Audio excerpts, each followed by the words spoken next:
그 이제 연예인이 하는 데니까 이제 지나다니면서 사진도 찍으시고 그런 것 같아요. 이렇게 사인도 해드리고 할 수 있는 것들을 좀 하려고 했는데 이제 너무 이 어프스에 피해가 가는 상황까지 올 것 같아서 이제 마지막 이틀은 좀 빠져 있었죠. 저는 이게 첫 여름 안주가 나오기 전에 부스 신청을 한 거였거든요. 우리가 부스를 뭐 두세 개씩 빌릴 수 있는 재정을 갖고 있는 출판사가 아니었다 보니 그냥 하나 빌려서 조용히 뭐 하고 오자 하고 했는데 갑자기 이제 뭐 책 자체가 붐업이 되면서 도서관에서도 뭔가 부스가 사실 하나 빌리면 안 됐던 거였죠 그 당시에서. 내 본업 때문에 생기는 어떤 현상들이 없겠죠. 예, 그거를 뭐 저희가 지금 야 우리 대박 났다 이거 이렇게 판단하고 이게 앞으로 나가면 이제 문제가 좀 커질 것 같고 이 출판사의 현재를 판단을 잘해서 저희가 대비를 좀 했었어야 되는데 물론 그런 건 있었죠. 그 책을 좋아하는 사람들이 모여 있는 곳에 뭐 나도 있고 우리 부스도 있고 우리 직원들도 있다라는 것이 굉장히 뭐 뿌듯하기도 하고 아 이게 내가 여기서 어떤 역할을 해야 하는가에 대해서 그러니까 이게 내가 출판사를 하고는 있는데 지금 이게 출판사를 내 사장이야 아니면 그냥 진짜 연예인이 와가지고 뭔가 쇼를 하고 있는 거야? 라고 약간 좀 헷갈렸어요. 예, 그 정체성에 있어서 조금 혼란이 좀 오는 순간들이 좀 있었어요. 그래서 아, 내가 여기서 조금 더 어엿해지려면 결국에는 내가 빠져 있어도 이 출판사와 이 부스와 우리의 책들이 누군가한테 그냥 구경거리가 될 수 있는 정도의 출판사를 만드는 것이 어쨌든 이 부제가 가야 하는 길이겠구나. 결국에는 또 관심에서 멀어질 거고 그때 우리가 힘을 가지려면 결국엔 책밖에 없는데 우리가 어떤 책을 어떻게 만들어야 되냐 고민을 해야 되는 거죠. 취미로 다가가면 안 되는 것이 작가님들은 그게 취미가 아니잖아요. 아 내가 이거 취미 삼아 하면 안 되겠구나라고 작년에 좀 깨닫고 최선을 다해서 뭔가를 하긴 해야 되겠다. 내가 만약에 정말 최선을 다하지 못할 상황에 대비해서 이제 저 직원 우리 이사님도 오신 거고 또 직원도 몇 명 뽑아야 되겠죠. 이제 뭐 회사 안에서 5명 정도는 있어야 책 한 권을 만들 수 있잖아요. 편집자, 디자이너, 마케팅 뭐 그런 이제 저까지 포함해서 5-6명은 있어야 이게 만들어질 텐데 그래서 그게 최종 목표죠. 1차적인 최종 목표. 한 가지 일에 있어서 많은 사람들이 서로 뭔가를 그 물밑에서 의견을 나누고 계속 치열하게 뭔가 싸우기도 하고 하는 것들 부탁하고 들어주고 아무튼 그건 영화도 마찬가지라고 생각해요. 그렇죠. 예, 그걸 해보니 예. 영화도 지금 그냥 플레이어들은 사실 현장에 있잖아요. 그렇죠. 근데 그 현장에 있는 사람들이 아닌 어딘가에서 지금 이거를 계속해서 뭔가를 하고 있는 사람들이 있구나라는 거를 알고는 있었는데 좀 이제 느끼게 된 거죠. 아 이게 엄청 일이 많구나. 뭐 저한테 이제 다가와 주시는 분들은 호의적이지만 뭐 분명히 모두가 다 호의적이진 않을 거라고 분명히 생각하고 있고 유념해야 된다고도 생각하고 그래서 저는 결국에는 제가 할 수 있는 건 그분들 눈치를 보는 것도 눈치를 보는 건데 그냥 열심히 하면 알아주겠지라고 연기적으로 써먹을 수 있는 것들을 많이 써먹은 것 같다라는 생각이 들어가지고 그러면 결국 동어 반복이 될 텐데 여기서 뭘 더 할 수 있지라는 생각이 좀 들었던 것 같아요. 한 편의 영화를 찍거나 할 때 매 씬을 완벽하게 낼 수가 없잖아요. 내가 이해가 안 가거나 좀 어려운 부분이 있으면 퉁치고 넘어가는 부분이 분명히 있단 말이에요. 그걸 내가 열심히 안 한 것처럼 보이고 싶지 않으니까 정말 교묘하게 누군가를 속인다고도 생각했어요. 저는 그 촬영을 해오면서 이거 도저히 내가 못하겠고 이해가 안 되는데 도저히 뭐 안 될 때는 개인기로 넘어가자 이럴 때가 있어요. 분명히 아마 많은 배우분들이 그러실 것 같아요. 그런 순간들이 잦아지는 게 좀 싫었고 진짜 거울을 보는데 너무 어디서 많이 본 표정을 내가 짓고 있는 모습도 너무 보기 싫고 그래서 박정민이라는 개인과 배우 박정민의 얼굴이 이게 뭔가 비슷해지고 있는 것 같은 느낌도 저는 좀 싫고 예.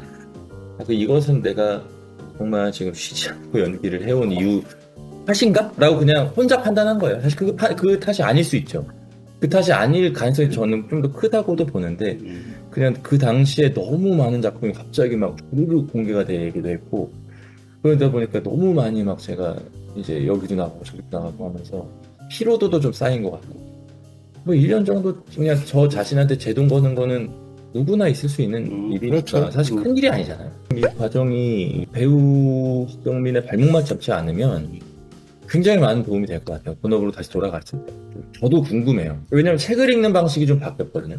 저는 예전에는 책을 그냥 읽어내는데 중점을 뒀던 사람이에요. 읽어내는 게 중요한 게 아니고 우선은 이 책을 이 작가가 뭘 얘기하고 싶은 거고 이 인물이 어떻게 지금 흘러가고 있는 건지 조금 더 내밀하게 보게 된 것 같아요. 예, 그러면은 이거는 분명히 제가 어떤 영화나 역할을 맡았을 때 도움이 되는 방식이잖아요. 그래서 좀 궁금해요. 그 시나리오, 다음 시나리오가 뭔지 모르겠지만 내가 시나리오를 받아봤을 때 인물에 대해서 어떻게 다 접근을 내가 하는 게 엄청 인기가 있었던 시절이 있었나라고 생각해보면 저는 회의적이거든요. 어차피 뭐 잘 된다는 생각으로 안 하는 거면 실망도 적을 거고 뭐 물론 뭐 제가 뭐 산술적으로 따지고 들어오진 않았으니까 그냥 뭘 만들고 싶어서 들어온 거지. 저는 솔직히 말씀드리면요. 우리 책을 예를 들어서 10명이 사면 5명은 안 읽을 거라고 생각하고 팔아요.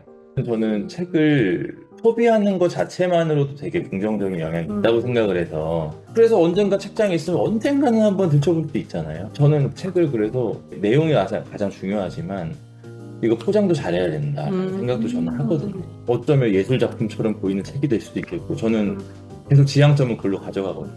어떤 책을 만들면 사람들이 받았을 때 이거 되게 예쁘다, 이거 기분 좋다 라고 할 수 있을지 이걸 딱 그냥 이 물성이 가진 어떤 하나의 이런 걸 받아봤을 때 이쁘다, 고급스럽다 뭐 이런 느낌도 주고 싶어요. 궁금했어요. 왜 이렇게까지 자기 자신의 어렸을 적 감정, 자아가 형성될 때 그 감정에 집착하잖아요. 그러니까 그 감정에 집착하고 그거를 막 어떻게든 해소하려고 막 찢어발려가면서 막 싸우고 막 이런 그 인생의 태도 같은 것들이 궁금했어요. 왜냐면 저도 상처 없는 삶을 산 건 아니니까 누구나 그렇겠지만 근데 좋은 게 좋은 거지 하고 그냥 넘어갔거든요. 뭐 엄마랑도 화해하고 뭐 친구들이랑 화해하고 뭐 이렇게 사는 거지 뭐라고 하고 살았는데 이분들은 그거를 놓지 않았다라는 거에 우선 제가 좀 감동을 받았어요. 그러니까 나의 어떤 삶의 내가 감정을 대하는 방식에 있어서 내가 되게 용기 없는 놈이다라는 생각이 저는 들었거든요. 그래서 이건 한번 내봐도 좋겠다. 나 같은 사람이 더 많을 것 같아. 이 세상에. 잘 돌아왔다. 그 사람은 어떤 삶을 살고 있었을 텐데 외부적인 어떤 요인들이 자기 삶에 개입을 해서 사실 완주에 가서 그렇게 사람들을 만난 것도 누군가의 개입이잖아요. 결국 그렇게 해서 다시 돌아와서 자기 삶을 살고 있는 게 전 되게 희망적이라고 생각했어요. 저는 그 저희 소설의 결말이 저는 너무 마음에 들거든요. 그게 왜냐하면 평범하게 자기 삶을 복귀하는 그러니까 뭔가 성장한 것도 아니고 그게 근데 그것만큼 행복한 게 없다고 생각해요. 자기 평범한 그 자기 삶을 그냥 산다는 거. 읽으면 읽을수록 좀 좋아요. 마지막으로. 만약 저를 예로 들게요. 네. 저는 힘들 일이 있으면 그냥 끝까지 힘들어하는 스타일이에요. 그거를 해결하려고 하지 않는 것 같아요. 뭐 그게 근데 정답은 아닌 것 같아요. 저는 제 나름의 최선을 찾은 거거든요. 너무 막 힘이 들면 어떻게 막 뭘 해결을 하려고 한다거나 하는 것보다 이게 뭔가 이게 자연재해처럼 오는 그런 감정들은 그냥 그 안에 절여져서 사는 게 그나마 제일 빨리 괜찮아질 수 있는 고생들 많으시다 이런 말씀을 다 하고 싶어요.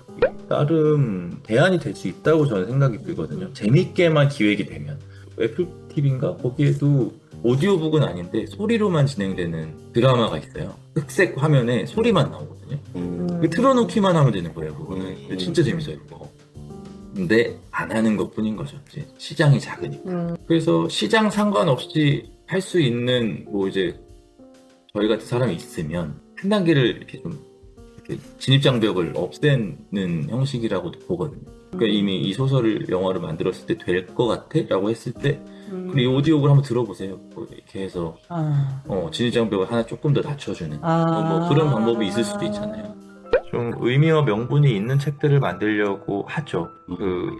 사실 하나원 독립 같은 것들도 저는 그래요. 그런 어떤 우리가 굳이 바라보지 않으려고 했던 우리 과거의 상처들을 좀 바라봐보자 한다든지 뭐 살리는 일 같은 경우는 길거리의 동물들한테 한 번 더 눈길을 줘보자. 이제 완주 같은 경우는 뭐 책 내용 자체는 그렇진 않지만 뭐 시각장애인분들한테 먼저 소개를 하는 책을 좀 만들어 보자라는 식으로. 그러니까 저는 사실 책임감 같은 건 없습니다. 사명감 이걸로 뭐 나라의 정책을 바꾼다거나 우리가 앞장서서 뭔가 좀 권리를 주장한다거나 이럴 생각은 전혀 없어요. 한번 보는 거죠. 그냥 이렇게 봐드리고 할 수 있는 이야기를 듣는 정도의 어떤 책들을 좀 만들어 보고 싶은 거죠. 우리가 애써 바라보지 않거나 혹은 좀 잘못 호도가 돼서 혐오하거나 하는 부분들이 있잖아요. 사실 안에 들어가 보면 그들도 굉장히 막 빠듯한 삶을 살고 있는 사람들이고 존재들인데 뭉뚱그려서 뭐 이렇게 뭐 일반화가 돼가지고 막 혐오를 받는다 하는 부분들이 저는 분명히 있다고 보거든요. 배우 문정희 선배님이 이제 키우던 강아지가 돌아가셨는데, 또 여전히 돌아가셨는데, 이번 무지개다리 건넜는데, 강아지들 암에 걸렸을 때 그 치료비가 엄청 비싸니까 자기 강아지에 대한 어떤 이야기들을 좀 하면서 그 책으로 발생한 수익들을 좀 기부도 좀 하고 이런 식으로 좀 사회적인 공헌을 할 수 있는 책들도 좀 만들고 있고, 어쩌면 이게 더 우리 출판사가 할 수 있는 일이겠다.